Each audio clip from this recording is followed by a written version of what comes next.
Unapaki gari lako hapa, ambapo unaweza ukakaa hapo ukiwa unaliangalia.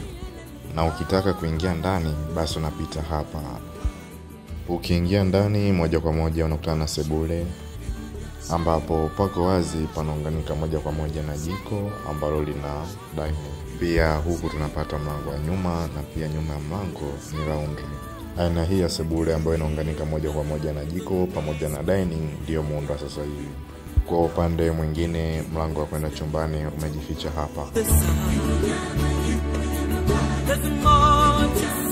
Chumba chetu ni kikubwa sana, na unaweza ukaslide mlango ukaenda kubarizi upepo pale mbele.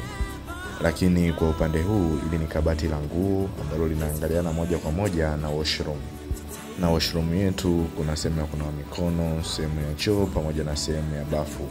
Kiujumla, nyumba yetu ni nyumba ya chumba kimoja ambayo ni simple na cost effective.